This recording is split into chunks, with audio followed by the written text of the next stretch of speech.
మన జీవితాల్లో సూర్యుడు ఎప్పుడు స్ట్రైక్ వెళ్ళ ప్రతిరోజు వస్తా ఉంటాడు.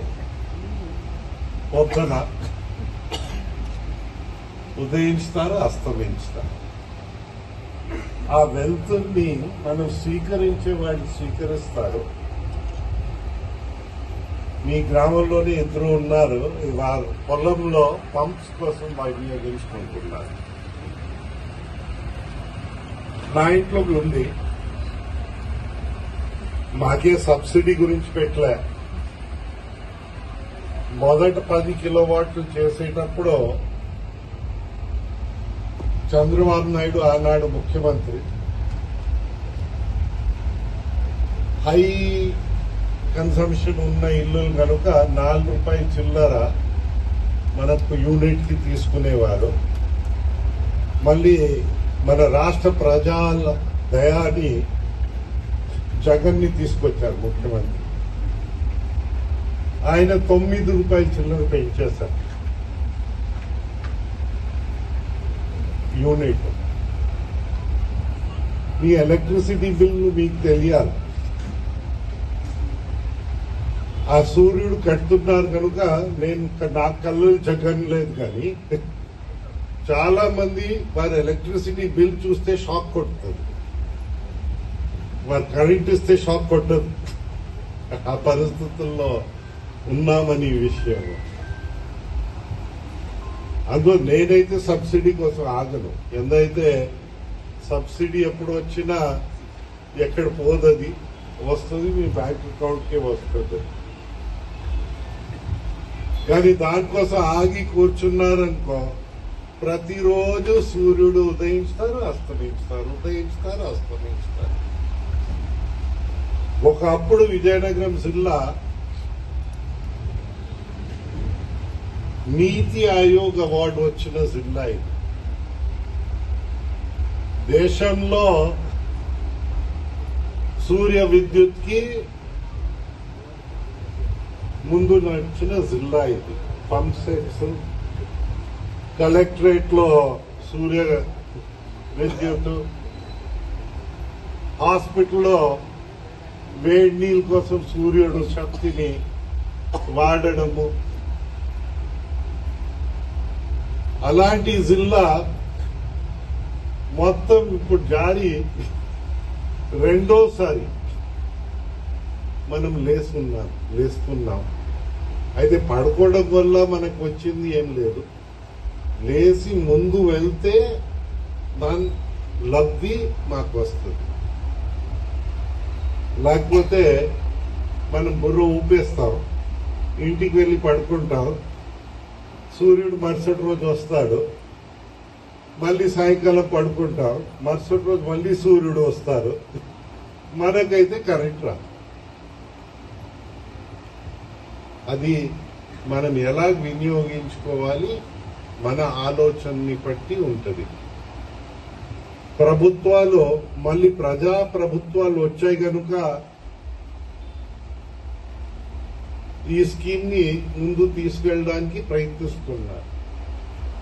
నా అదృష్టం అని అనుకుంటా. కంగ్రాచులేట్ చేయాలి ఆఫీసర్స్ ని. 5 సంవత్సరాలు ఎలాగంత సుదీర్ఘ నిద్రలో వెళ్ళిపోయారో మనకు అర్థం కాదు, కానీ ఆ నిద్ర నుంచి వాళ్ళు లేచి మళ్ళీ జనం దగ్గర రావడం మాకు చాలా ఆనందంగా ఉంది.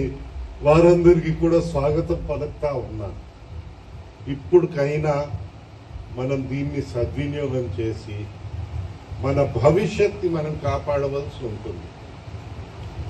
మన భవిష్యత్ మనం కాపాడకపోతే ఎవరో ఎక్కడో నుంచి వచ్చి మమ్మల్ని బాగు చేస్తారనుకుంటే పొరపాటు. ఇప్పటికే గ్లోబల్ వార్మింగ్ వచ్చేసింది. అంత అయితే ఓ ఇన్సెంటివ్ ప్రకటించారు. ఆ ఇన్సెంటివ్ ఏంటి? మీరు ఇవన్నీ అందరు చేస్తా వస్తే మీ గ్రామానికి కూడా ₹1 కోటి వరకు పని చేస్తారని. అంటే మీ తాగే మంచినీళ్ళు కూడా భారం అంతా సూర్యుడిపై పెట్టేస్తున్నారు. ఆ రోజు వస్తుందా లేదా అది నేను చెప్పలేను, కానీ జొన్నవలసలో ఆ రోజు రావాలని ఆకాంక్షిస్తూ మీరందరు ముందు వచ్చారు మీ దగ్గర మీటింగ్ పెట్టడానికి.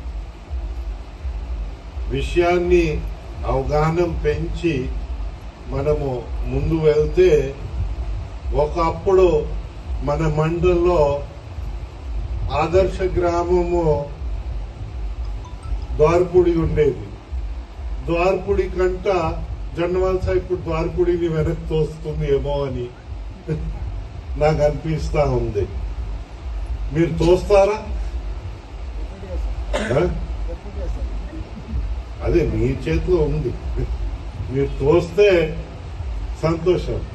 మాకు అతిథిగా చెప్పారు జొన్నవలసలో ఈ సూర్యుడు మీటింగ్ అవుతుందని చెప్పేసరికి నాకు ఈ సబ్జెక్ట్ లో కొంత ఇంట్రెస్ట్ ఉంది కనుక పరిగెత్తి వచ్చాము. మీరు ముందున వస్తే మాకు సంతోషం పెరుగుతుంది. నేను కూడా నా తోటలో మామిడి తోటలో 3 కిలోవాట్లు చేశాం. బ్యాటరీ కూడా పెట్టాం దానికి గ్రిడ్ పైన ఏం లేదు, గ్రిడ్ తో తీసేస్తాం. మోటార్ పని చేస్తుంది, ఇంటికి కరెంట్ వస్తుంది, ఆ ఇంట్లో టీవీ కూడా ఉంది. మా వాచ్మెన్ గారికి ఆయనకి ఇష్టం అన్నమాట టీవీ ప్రోగ్రామ్స్ కుటుంబం చూద్దామా. మీరు మళ్ళీ రేట్లు కట్టక్కర్లేదు. ఇక 20-25 సంవత్సరాల కంటే ఎక్కువే పని చేస్తుందని నేను అనుకుంటా ఉన్నాను. నా ఇంట్లో ఇప్పటికే దగ్గర 9 సంవత్సరాలు అయిపోయాయి.